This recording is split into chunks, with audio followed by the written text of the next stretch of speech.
Hey everyone, welcome back to the Jays Fit Down podcast. I'm your host Jay Gay, and I'm here today with Joe Castro, host of Philly, the podcast, like that name there. Covers the Eagles there. Joe, thank you for coming on the podcast today with us to talk some football.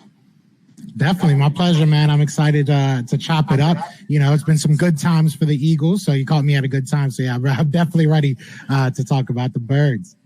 Yeah, most definitely.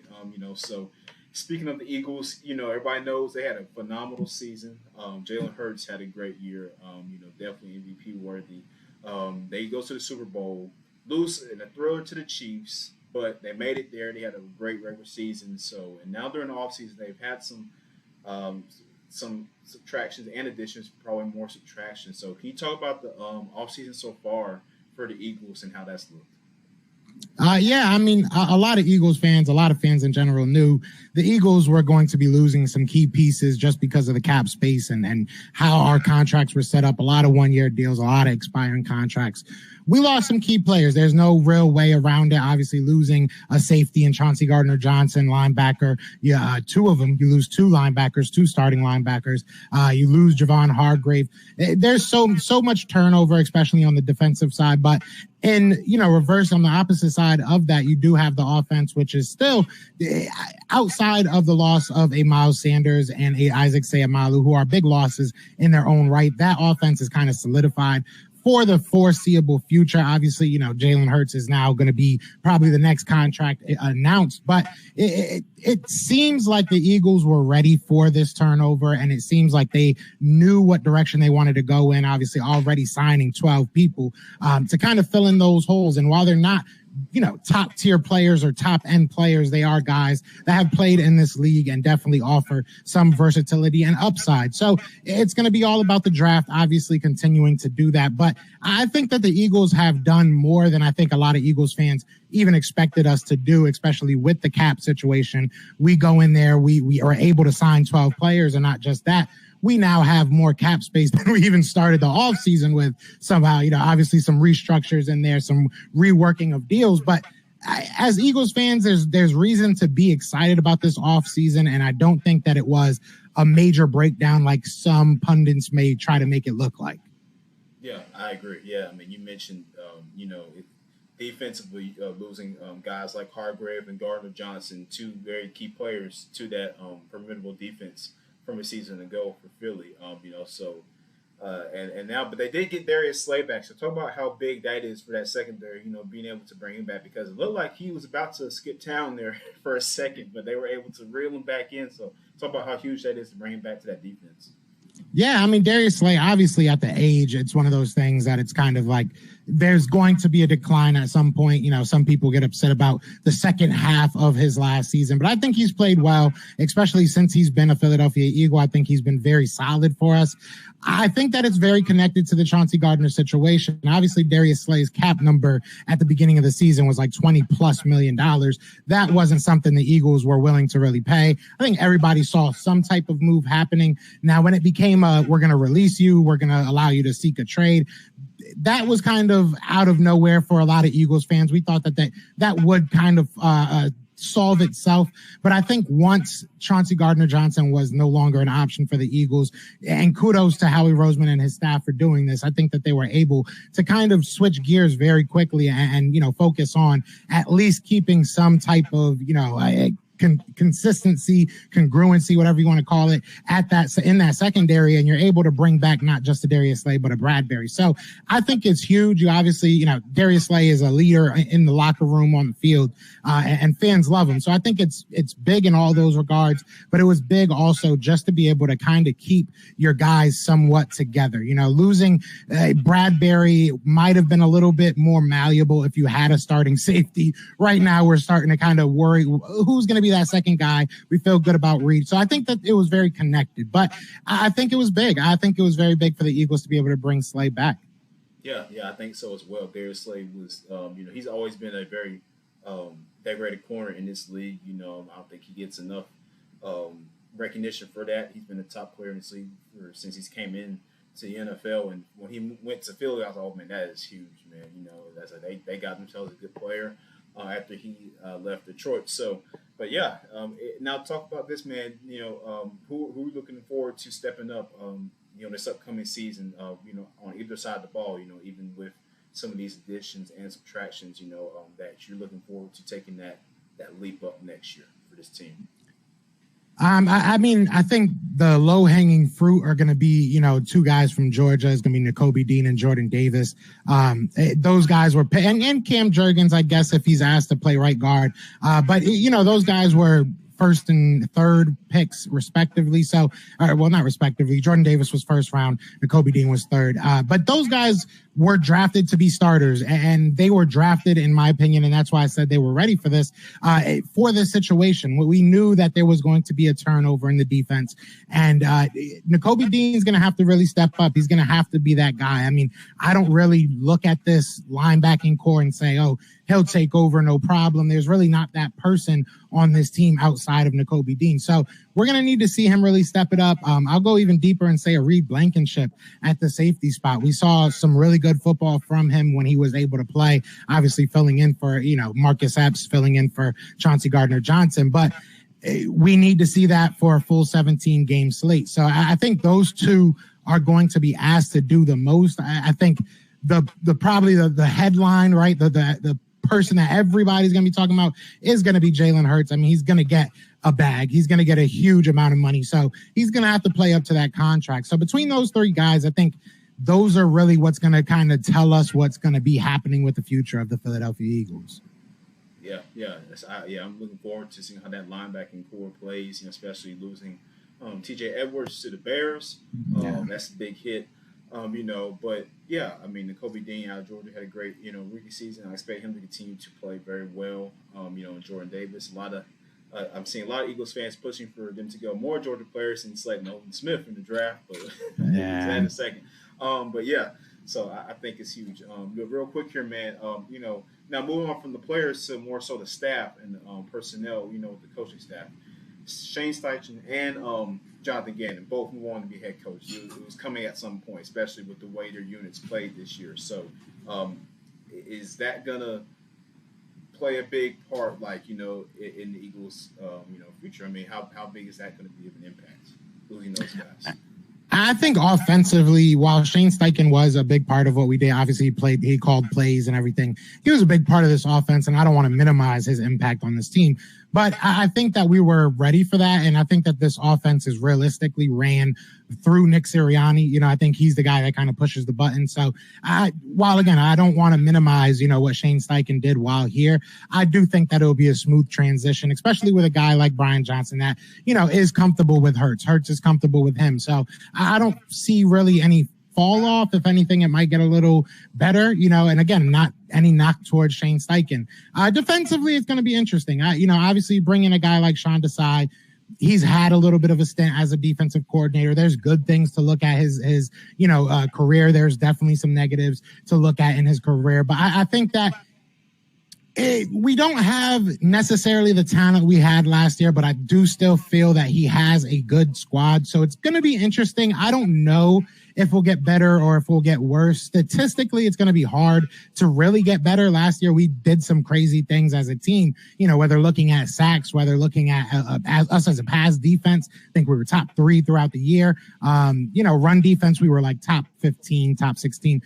So it wasn't great there, but we did some really, really good things last year as a defense. So it's going to be hard for him to match that. You look at the number of sacks, but I think that it could be good for the Eagles in the long run because Sean Desai is a guy that wants to get the best out of his players. He doesn't want the players to get the best out of his system. And I think that was self-admittingly, even with Jonathan Gannon, that was a problem he had, is that he didn't adjust his defense to his players. He had his players adjust to his system. So I think it might in the long run be better, but short term, it's going to be hard to really match or surpass some of the numbers that we did last year. Yeah. I mean, and when the news came out that he was leaving Philly, to go to Arizona to be head coach, a lot of Eagles Nation was very happy to hear that news. So poor John again. And so you take that what you will, but you know, I mean, I will say now the Super Bowl. I guess they were really mad about the Super Bowl performance from the defense. So I guess that was probably had a role in that. You know, them saying all these things. So I mean, you know, He definitely threw that Super Bowl. I mean, Jonathan I, Gannon's one of those cases that it's like it's hard. Yes, there's definitely things schematically that I look at him and I'm like, why don't you do this? Why don't you try that? But it's hard to really get mad at the results. Outside of the Super Bowl, our defense was pretty darn dominant. Obviously, there was a couple, bad games against quarterbacks, but for the most part, our defense kept us in most of these games, if not outright winning it for us. So it's hard to be mad at his results, but there was definitely a disconnect with Jonathan Gannon and the players. So I don't know. It's twofold. It's a whole conversation in itself. There's arguments on both sides with it. yeah, it sure is. It's a whole different ball game over with that. So, but now moving on from that point, man. So you got the draft coming up pretty soon. A lot of great prospects this year. So what Eagles got their quarterback. We know that, so that shouldn't be well. You never know in the NFL, but they have their quarterback, so that shouldn't be a topic of concern. But you got a few holes. You're running back, maybe linebacker. Like what edge? What are some things that you're looking for the Eagles to possibly you're just predicting here. Look at coming up in the draft. I mean, you look at how he's draft history. You look at what the Eagles have done. They've built through the trenches. You start reading the tea leaves of, Jeffrey Lurie, at the owners meeting saying that the offense, outright saying the offense is more important than the defense in his opinion. So, we've built through the trenches. He says that statement. You start looking at, the top 30 visits we've had. The first one we had was Bijan Robinson. Second one, I believe who was the second one? I know it was a defensive lineman. I forget who it was. But either way, you look at the guys that we've brought in, and it's been a lot of offensive line, defensive line. We've had Bijan thrown in there. We had, I think, one or two cornerbacks. I think that they're going to be looking at the trenches. I think especially at 10, they're going to be looking at, maybe a defensive lineman. You got guys like Luka Van Ness that I know that they've been connected to. Miles Murphy, if he drops, or not Miles Murphy, but Jalen Carter. Miles Murphy is another guy, but probably later down the road. I'm trying to think off the top of my head. Tyree Wilson, if he drops. Jalen Carter's a name that's been floating around. So I think defensive line is probably the first place they look. I think offensive line, if you get one of those top prospects to fall to you, then you possibly look there. And running back, I don't think is out of the question this year. I think they want to move down. I think that the Eagles would love to get more capital. So that 10 pick, you can really do whatever you want. I mean, outside of, like you said, quarterback, you can really almost go and make an argument for any position as long as they're one of the top guys. Throughout the draft, you're looking to just, again, build for the future of this team. And, the past couple of drafts, that's what we've done. The draft picks that we pick don't necessarily have to start year one, and we groom them to be guys that, eventually take over for whoever's in front of them. You look at guys like Brandon Graham, he's probably going to be moving on. Who would you get to go ahead and take over for him? You look at Lane Johnson. I know it may be a year or two, but who can take over for him? They might want to fill that hole right now. So I think they can really go anywhere they want with that number 10 pick. And then from there, it's just about finding the best prospect that can fit your team. So I think there's a lot of guys in this draft that they can definitely get a lot out of. So it's a great position to be in. A lot of teams have to say like, oh, we have to get this. We have to get that. The Eagles right now, it's like, hey, we just want to get the best player for our situation right now. Like, we are a very good team. We can either add a weapon that's going to, immediately help us, like a guy like, Bijan Robinson or whoever you want to, put at the running back spot. But you can do that, or you can say, well, I'd rather just have a really, really good defensive lineman under contract, control that contract for the first 5 years so I don't have to worry about paying a guy on the open market. Like, there's so many things to think about, and there's so many ways you can go as the Eagles fans. We should be probably happy about that and not get too stuck on one player or position. Yeah, I completely agree with you, especially on the fact that the draft is where you build for the future. Like you said, rookies don't have to come out and start day one unless you're, a Trevor Lawrence or a Joe Burrow, or those cases, might be a Aiden Hutchinson, Trevor Walker, those specific cases. But sometimes, man, just gotta let them just, just groom along, and just kind of groom Yeah. them and grow them, so they learn the game because obviously the NFL is a much different game than college, high school. It's much faster. It's much more, the elevation of physical play. Obviously, the strength, right? It's different, So it's Yeah. important that these guys take their time to really learn the game at that specific level. Versus 'cause you don't want to you throw them out there too early. It may not do them any good. So, but now, as I've been seeing a lot on Twitter lately, and just overall in the Philly space over here, they love Bijan Robinson, as a lot of teams do this draft. What to you sticks out about him so much as a prospect, and what makes him arguably the best running back in this draft class? Yeah, I think that it's pretty. I think he has everything. I think that you look at a guy like Jahmyr Gibbs. I think he's probably the best receiving back in the draft, right? But then when you look at Bijan Robinson, he's pretty damn close. He's right there with him. He's a very, very good weapon in the passing game. On top of that, in the passing game, he's very, very good at pass protection. He's a very elusive runner, but can still run right through you. Like, there's a lot of things to love about this guy. His work ethic. I mean, everything you see about this guy and then you hear about this guy is just, it's darn near perfect. I think he is really one of the best running back prospects we've seen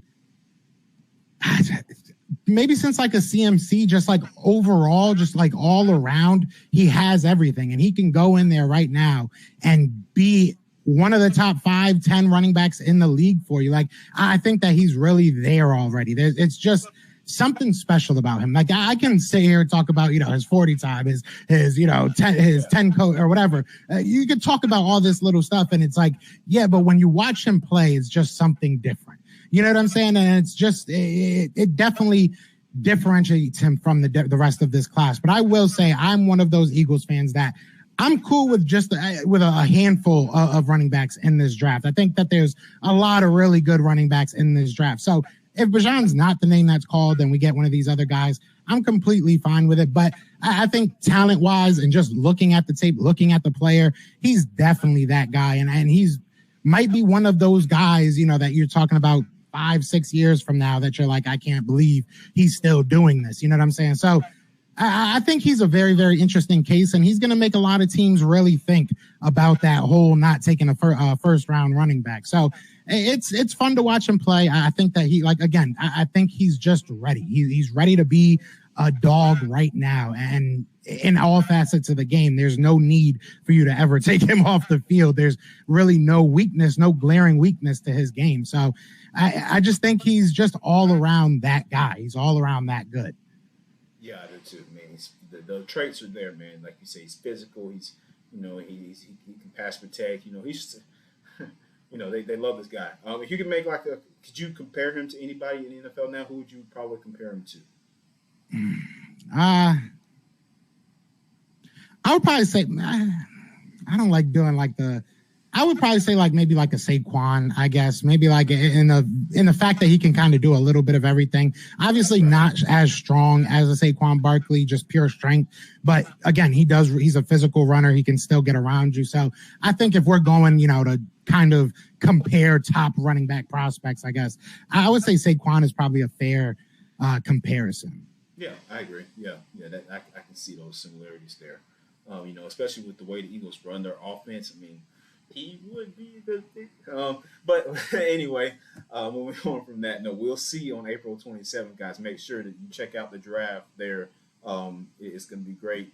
A lot of great prospects. But moving on, man. So speaking of running backs, so I got my start bench cut here. It's a tough one, man. Josh Jacobs, Derrick Henry, Jonathan Taylor, start bench cut. Which one are you putting where, man? I would start Derrick Henry. Okay. I would bench. I would probably bench Jonathan. I would probably bench Jonathan Taylor, and I would probably Taylor, right? Jonathan Taylor. I don't know why I said Tyler. And I would probably cut Josh Jacobs. I like him. I really do. And obviously last year, didn't he lead the league in all-purpose yards, if I'm not mistaken? Yes. Recency bias would probably say bench him. I'm starting Derrick Henry no matter what. That man's a beast. But, recency bias, maybe I would go Jacobs. But I think I'm going to go with Taylor. I'm going to go Taylor on the bench. And then can we trade? Jacobs, maybe I get a little value out of him, get some offensive linemen to help me out here. You know what I mean? But yeah, I'll probably move on from Jacobs. Okay, that's fair. So mine's a little different. I'm starting Jonathan Taylor. I'm sorry, he's amazing. He's a dog. He's great. Then I'm benching Josh Jacobs, and I'm cutting Derrick Henry. Wow. Hey man, look, I love Derrick Henry too, man. He's a beast. Bama product, so but he just, like these guys have been playing recently a little bit more than him. Derrick Henry's been getting banged up a lot lately, so that's kind of my thing. To me, like the best ability is availability. So definitely, especially in sports, in particularly in football. So. But I just want to throw that in there, man. I want to see where your head was at on that. I was like, yeah, I want to see what he thinks about this start bench cut lineup. That's a very tough one. Those are three great plays. Yes. I think there's really no wrong answer. You can make an argument for them all. Yes, all three. I think the three best running backs in the NFL, to be honest with you. Joe, that pretty much wraps us up here for the podcast today, man. Unless you have anything else, that pretty much ties the bow on this. Yes, sir. I appreciate you having me on, man. This was a lot of fun, and I'm excited to see this draft. I'm going to actually be out there covering it, so definitely excited for that. So, go Birds, All right, yeah. And tell us where we can find your podcast at, man. Definitely, yeah. I'm on YouTube, Philly the podcast. You can follow me on Twitter. I'm usually tweeting away on there, so definitely check me out at Philly TP. But yeah, anywhere you Google Philly the podcast, and I'll pop up. And I'm excited. I'm excited to start covering the draft, the 27th, and see who these guys take, because there's so many different stories. But I appreciate everybody that comes on over and shows love. Yeah. Make sure you guys are looking forward to that there. I can't wait for the draft, as a lot of us are. So, Joe, thank you for coming on the podcast today, and we'll be talking with you very soon. Yes, sir. My pleasure, man. Have a great one. You too. Thank you.